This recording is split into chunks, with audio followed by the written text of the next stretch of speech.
Fala, galera, bem-vindos ao Alicerce da História. É muito bom ter você aqui.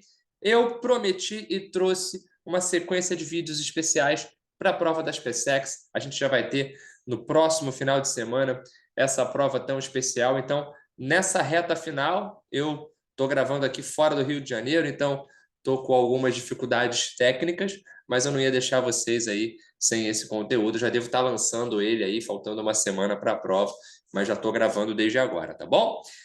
A gente vai começar falando sobre a colonização da América Espanhola, que é algo pouco trabalhado, mas que pode aparecer na sua prova. Então, a cada vídeo, eu vou tentar dar uma pequena explanação, uma pequena explicação sobre alguns temas importantes e depois a gente vai fazer algumas questões, tá bom? Então, no vídeo de hoje, a gente vai falar rapidinho, os vídeos vão ser curtos, vão ser aí de 10, 15 minutos, no máximo 20, para você conseguir acompanhar. A gente vai falar agora sobre a colonização da América, é um apanhado geral, né? Você sabe que ela teve diferenças, mas também teve similaridades com a colonização aqui no Brasil. A América portuguesa, ela foi de um jeito, a espanhola foi de outro. Essa colonização espanhola pode aparecer na sua prova principalmente da seguinte forma: cobranças relacionadas ao tipo de trabalho, a forma como estava organizado e também, por que não, algumas das principais lideranças ali naquele processo de expulsão da presença europeia por aqui, né, da independência. Então, em 1492, o Colombo vai chegar à América, o contexto é de expansão marítima, tudo muito parecido com o que você já conhece em relação ao Brasil. Em 1494, Ilha de Hispaniola, desenvolvimento da agricultura e do ouro de aluvião, mesmo ouro que primeiramente é encontrado no Brasil, mas só que lá no século 17 para o 18, a América Espanhola já oferece aos espanhóis desde o início da colonização. Esse é um fator importante de diferença. Aqui eu explico rapidinho o que é o mercantilismo, né? A ideia ali das suas características básicas, a balança comercial favorável, vender mais do que importar, protecionismo alfandegário, a questão do desenvolvimento cada vez maior da busca pelo metalismo, acúmulo de metais. Então, o mercantilismo ele é associado aos Estados Nacionais modernos, é a política econômica dos Estados Nacionais modernos. Tem um debate, tem gente que trabalha ele como uma nova perspectiva econômica, como um modo de produção em si, e outros falam sobre uma tradição de transição, ou seja, a saída do feudalismo, a entrada no capitalismo de fato. Enfim, isso não vai ser cobrado na sua prova, mas pode aparecer algumas dessas características. Então, a intervenção estatal é forte, a balança comercial tem que estar sempre favorável, eu tenho que vender mais do que comprar. Eu tenho que lembrar também sobre a questão das barreiras alfandegárias, o protecionismo, a proteção, essa intervenção do Estado para proteger os comerciantes internos nacionais. A questão do metalismo, né, que é muito forte em países como Portugal e Espanha, e isso vai afetar a colonização na América.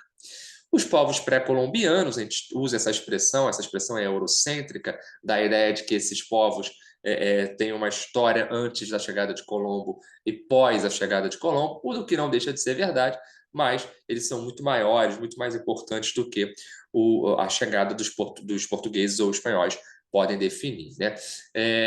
A maias, incas e astecas são os principais. Os maias já estão enfraquecidos antes mesmo da chegada dos espanhóis. Os astecas são atacados e destruídos por Hernán Cortés e os incas, né, pelo Francisco Pizarro. Os incas têm uma presença forte nos Andes, ali no Alto Peru, enfim, no atual território até mesmo do Chile, e os astecas têm uma presença importante no atual território do México. Aqui tem uma divisão importante, como os espanhóis organizaram a máquina administrativa da sua colonização. 4 capitanias, 4 vice-reinados é a forma mais comum de organização possível naquele contexto, né? Enquanto o Brasil foi unificado numa só estrutura de mando muito direto da coroa portuguesa, a América Espanhola ela foi repartida em algumas capitanias e em alguns vice-reinados. Tem outras imagens que vão ser mais tranquilas para você entender. Então, a coroa espanhola, como está aí no slide, criou uma forma de organização visando garantir a exploração das terras. O Conselho das Índias era o órgão que ia elaborar as leis, a sede era lá na Espanha, e para facilitar a colonização, 4 vice-reinados, 4 capitanias gerais.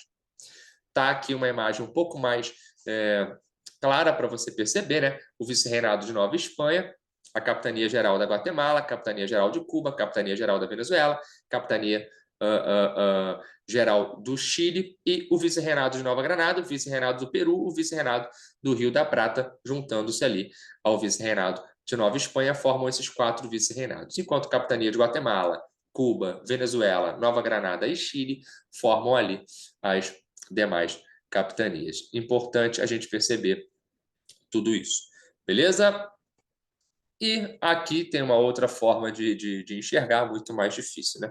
Os vice-reinados eles eram mais complexos e de maior dificuldade administrativa. Enfim, a estrutura colonial tem ali a figura do vice-rei, que era um representante do rei espanhol aqui na América. Ele era escolhido entre a nobreza e tinha as funções de aspectos militares, jurídicos, financeiros, religiosos, fiscais, administrativos em geral. As audiências eram formadas pelas ouvidorias e possuíam a função judiciária. Com o tempo, elas vão passar a ter funções administrativas também. E os cabildos são as prefeituras, né? Os ayuntamientos. Eles são as prefeituras e os órgãos responsáveis ali pela administração local, né? É importante a gente dar um valor para os cabildos, porque é a partir deles, inclusive, que é feita a independência da América Espanhola. A força dos cabildos é muito grande. Tinha uma diferença grande entre as elites que controlavam aqui essa região. Em geral, a gente diz que existiam 2 estruturas de elite bem grandes. Os chapetones, né? Essa sociedade estava organizada assim em chapetones, e os crioulos, a gente vai falar sobre elas já já. Um pouquinho mais elucidando essa administração colonial, lá na Espanha tínhamos a Casa de Contratação, sede em Sevilha, né? Essa casa de contratação contratava, né? Organizava o comércio, fiscalizava se o pagamento dos impostos estava acontecendo, enfim. O Conselho das Índias, ele era um órgão jurídico, né? Ele era um órgão administrativo, sem dúvida nenhuma, mas também de aspecto jurídico, né? Então, os dois estão ali a partir da Espanha fazendo essa organização. As audiências administravam os vice-reinos, né? Os seus membros, quem estava dentro da audiência organizando o vice-reino, era o chapetone. Quem é esse chapetone? É, de fato, alguém que nasceu na Espanha e veio administrar a colônia. Os cabildos eram organizados, administrados, né, pelos crioulos, ou seja, os cabildos eles tinham uma organização mais local e os crioulos organizavam. Quem são os crioulos? São os descendentes de espanhóis, mas que nasceram na América. É bem importante que a gente diferencie esses dois. Os chapetones estão aqui. Os crioulos também são elite, mas eles estão um pouco mais abaixo, numa escala inferior, em relação aos chapetones, beleza? Então, dentro das atividades econômicas, a gente tem que destacar não só a exploração da prata, que é o principal minério ali em grande parte da região, digamos, a mineração, mas também a pecuária, produtos tropicais para exportação, principalmente no Caribe, onde o solo e o clima favoreciam, aquele modelo de agricultura de plantation, nas haciendas, né, que são as fazendas, isso é bem importante. Isso, é claro, inclusive, vai trazer uma dinâmica diferente para as regiões. A colonização espanhola na América Central ela foi um pouco diferente da colonização espanhola na América do Sul. Isso é importante que a gente perceba. Até mesmo no México, que é a América do Norte, a gente vai perceber alguns pontos de diferenciação. Quando você pensa num trabalho de fazenda, de sistema de plantation, você pensa no escravizado negro, que é sequestrado, que é trazido para a África com esse intuito lucrativo. Temos, sim, escravização de homens e mulheres vindos da África naquele contexto na América Espanhola. Só que a base ainda é de tradição indígena. A gente vai perceber essas diferenças, né? As principais formas de trabalho são a encomenda e a mita. A mita também é chamada de repartimento, tá bom? Também temos a peonagem, que eu vou falar para vocês aqui já já. Então, principais formas de trabalho, encomenda e mita. A mita também é chamada de repartimento. Vamos entender? Mita. O próprio nome já serve quase como uma sigla para você, né? MI, mineração. T, temporário. Assalariado. Ou seja, são as características da mita. Só que cuidado, não é pelo fato da mita ser assalariada que ela é um trabalho livre. Importante a gente perceber isso. Ela pode não ser um trabalho escravizado como a gente conhece nos moldes que foi aplicado no Brasil, mas ele não é um trabalho livre, né? É um sistema que impõe um trabalho obrigatório, compulsório, principalmente em regiões mineradoras durante determinado tempo. Os indígenas são escolhidos por sorteio em suas comunidades, em suas regiões ali. Então, esses povos originários eles eram sorteados, eles recebiam um pequeno salário para um trabalho que ia durar alguns meses em meio a uma mina né, na montanha. Imagina você explorar a prata em meio àquele cenário, né? A encomenda era um pouquinho diferente. Ele também era um sistema de trabalho obrigatório, mas você não tinha o assalariado, você não tinha o quesito assalariado, você não recebia algo por esse serviço. Os indígenas eles eram confiados a um encomendeiro. O que é um encomendeiro? É um rapaz, é o cara que é o responsável por controlar esses sujeitos aqui dentro de uma hacienda, dentro de uma fazenda. Então, dentro dessa fazenda, esses indígenas obrigatoriamente trabalhariam a mando desse encomendeiro e, em troca, eles receberiam a catequização. Então, o pagamento deles era a catequese, a religião católica, os costumes católicos, os costumes europeus, tá? Então, o trabalho da encomenda, ele é rural, ele é um trabalho baseado na estrutura do campo, enquanto o trabalho da mita é um trabalho feito a partir de uma estrutura de mineração, na montanha, na própria rocha ali, no próprio entranhado de presença mineradora. Um ponto importante que a gente tem que perceber é que existia também a peonagem, que é uma espécie de ação por peão, né? Ele trabalha por um período de tempo, recebe um baixo salário e migra de fazenda em fazenda. É outro tipo de trabalho também que vigora, além do trabalho de escravização comum que você conhece, como foi aplicado no Brasil. Aqui tem um pouco da estrutura da sociedade colonial, né? 1% dessa sociedade colonial da América Espanhola era formada por chapetones e pelo clero, então são espanhóis em altos cargos e com grandes privilégios. Aqui tem uma divisão que bate, alguns números falam de 13% a 16%, mas enfim, 13,5% os crioulos, são descendentes de espanhóis nascidos na América, é uma elite colonial, são grandes proprietários, são grandes comerciantes e dominam as câmaras municipais, os cabildos, as prefeituras. Tá? Eles estão um pouquinho abaixo e eles têm uma condição contraditória, porque toda a estrutura deles é formada a partir da Espanha, né? Tudo que eles têm de conhecimento vem da Espanha. Tudo que eles são de fato espanhóis, mas não são, sabe? É paradoxal a relação, é ambígua a relação de um crioulo, porque ele nunca vai ser um chapetone, mas ele também não vai ser ali um indígena, um negro que está nesse trabalho aqui sendo explorado. Índios ou negros explorados como escravos ou semi-escravos, mita, repartimento, encomenda, e está aqui. A estrutura são 58%. Os demais são homens livres que estão, por exemplo, na peonagem, trabalho muito complicado, muito complexo. Enfim, são alguns outros que vão compor uma classe mais intermediária, com outros tipos de serviços. É dessa forma, basicamente, que a sociedade colonial da América Espanhola pode aparecer para você numa cobrança de prova das PSECs. Beleza? Show? Aqui é a colonização da América Inglesa. Não vou entrar para o vídeo não ficar longo. A gente pode falar, se você colocar aí nos comentários, a gente volta falando um pouquinho sobre isso. Deixa eu parar aqui. Voltamos então agora com as questões sobre a América Espanhola, para ver se a gente consegue fixar um pouco mais na tua cabeça isso. Tá? Desculpem a marquinha vermelha, porque o Word acaba desconhecendo essas palavras que estão aí em espanhol.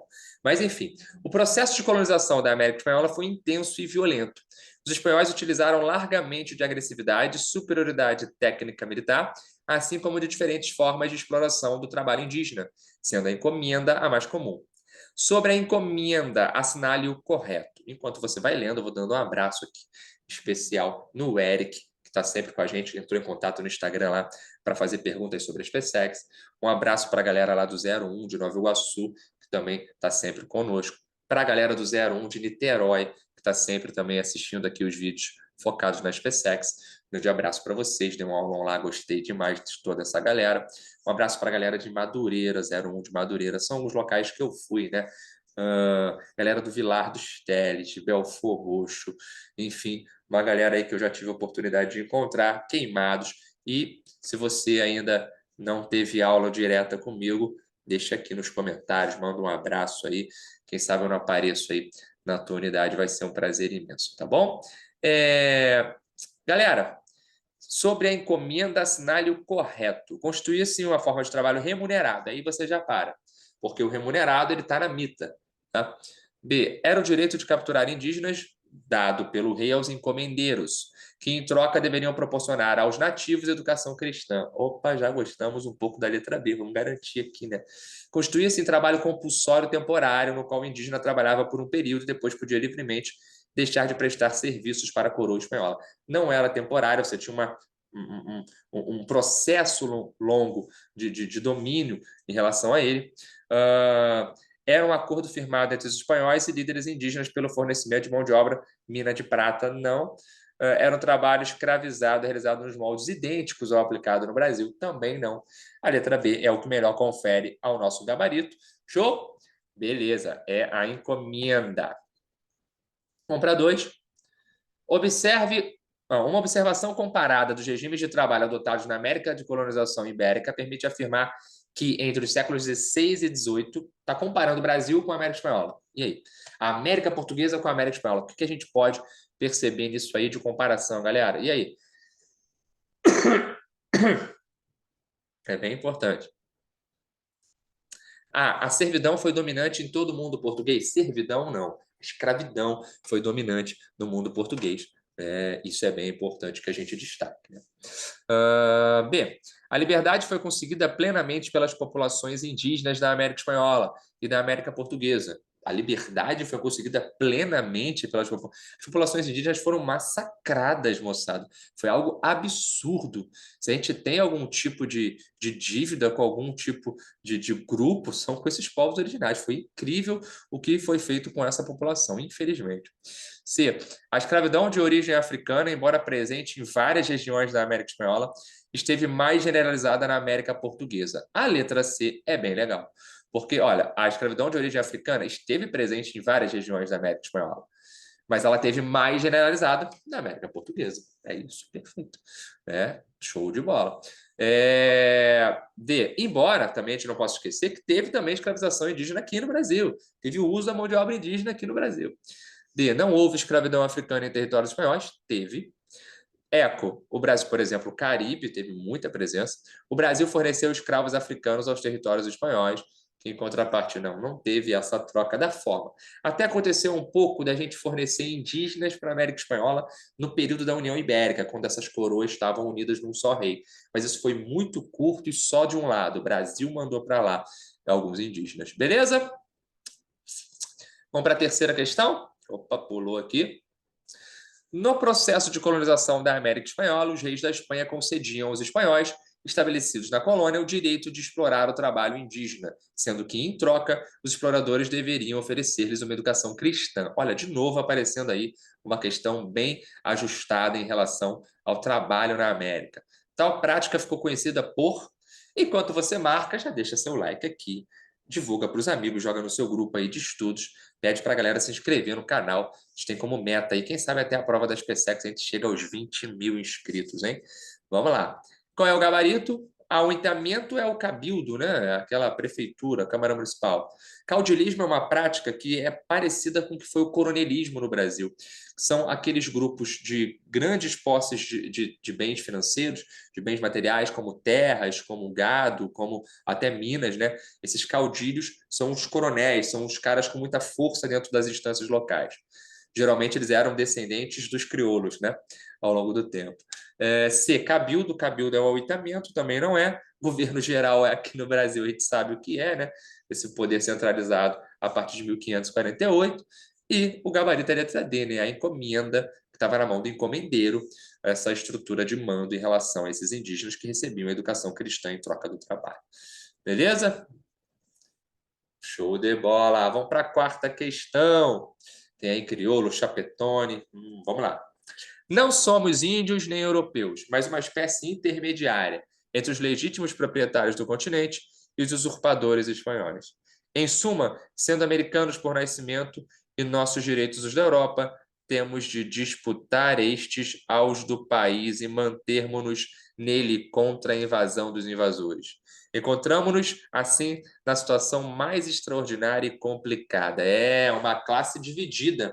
Simão Bolívar, simplesmente um dos caras mais importantes para a expulsão do domínio europeu por aqui, né? Para a independência da América como um todo, principalmente a América Espanhola. Ele com San Martín também importante, com uma figura de liderança por aqui. Esse texto dele, esse documento dele é histórico, é a Carta da Jamaica, de 1815. Ele vai ser fundamental, inclusive é um dos homenageados pelo futebol lá na Copa Libertadores da América. O Bolívar ele é um desses homenageados, enfim. E o San Martín, depois o José Martí, foi importante em Cuba também, são alguns dos personagens que tiveram destaque nessa independência. E ele está escrevendo um texto falando sobre essa situação ambígua. Eu acabei de falar, na verdade, né? Agora há pouco eu falei para vocês sobre isso, porque tem uma classe social que ela está numa situação muito complexa.